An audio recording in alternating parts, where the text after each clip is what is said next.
I understood that Elavil for depression was the equivalent of insulin for diabetes.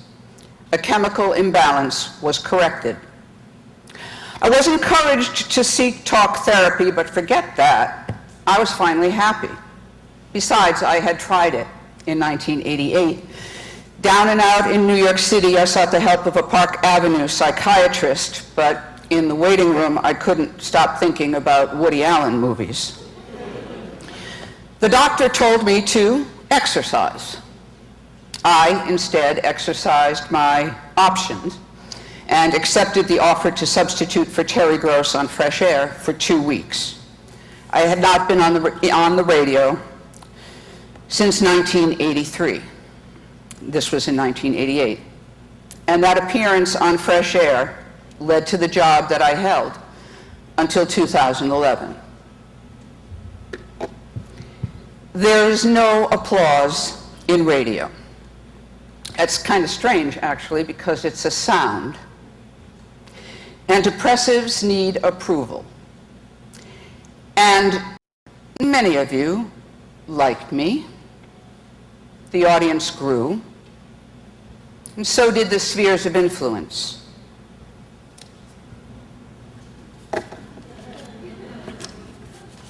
And the Elavil worked until it didn't. On the recommendation of my medical doctor, I made an appointment with a psychiatrist who specializes in geriatric medicine, and he changed my medication to Zoloft, and we began weekly sessions.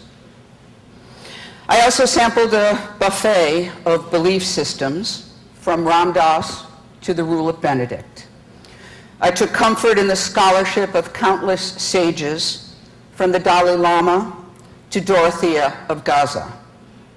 I interviewed William Styron and absorbed biographies of those who had survived many a dark night of the soul. And then my mom died. My sister died. My husband left me. And my children began to battle their own demons. Waves of change at the network threatened to put me under, but I showed up at work, deflected the perceived slings and arrows, and tried to convince myself that I was not surrounded by assassins. I usually went home to spend the night with my boyfriends, Ben and Jerry. I gained 30 pounds. I tried to construct detours for the negative thoughts on my neural pathways, and when in danger of deep despair, I slept. On the air, the smile in my voice disguised the pain. Sorry for the, I know it's been done to death, but whatever. I confided my depression to a few trusted friends and colleagues. Daniel Schur was amazed. He was the one that actually called me a functional depressive. A very close priest friend of mine, who once counseled young sailors as a chaplain on an aircraft carrier, used to suggest to those young sailors who contemplated suicide to stick around for a while and see if things couldn't get a little worse.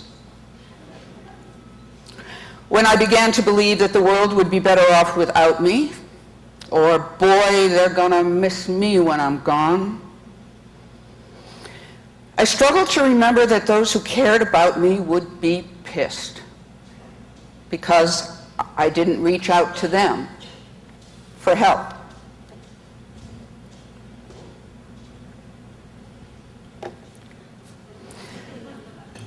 The returns from my very frequent and very expensive talk therapy appointments were diminishing. Insurance only covered so much, if any.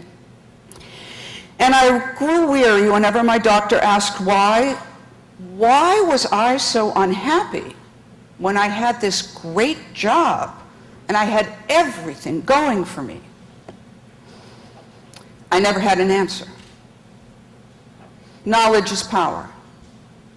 But knowing you have to get out of bed is different from actually getting out of bed. The only thing I knew for sure was that I had to save my life, and that a major leap forward was necessary.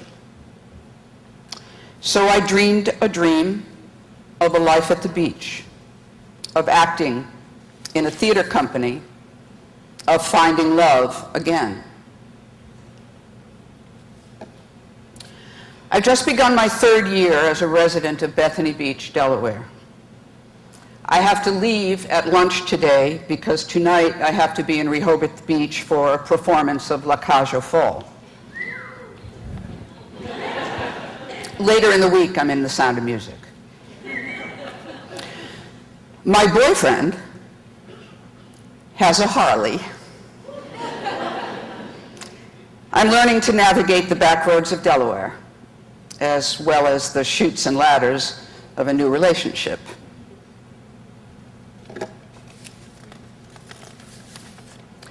My disease appears to be in remission. And I tell you about it because I can. And because that maybe by finally coming out of this closet, others will do so without fear. I tell you about my experience because maybe it will start more conversations about mental illness. Acknowledge it without judgment. Encourage the study of it and find ways to deal with it. It is more than disheartening to learn that suicides in the 50 to 64 age group are increasing exponentially. And I happen to know 2 people in the 15 to 30 age group who attempted suicide this summer. This year, I have discovered drama therapy.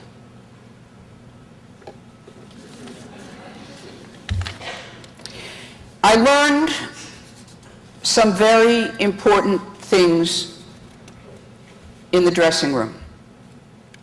2 important lessons. One was passed on by an actor who had read it from Colleen Dewhurst, the late great actress. And she said, everyone has drama in their lives. Everyone. But when you come to the stage door, you leave it. You don't bother the cast. You don't burden the crew with it. You use it. And the second great thing I learned was that all actors make mistakes. The great ones have learned to recover. I thank you.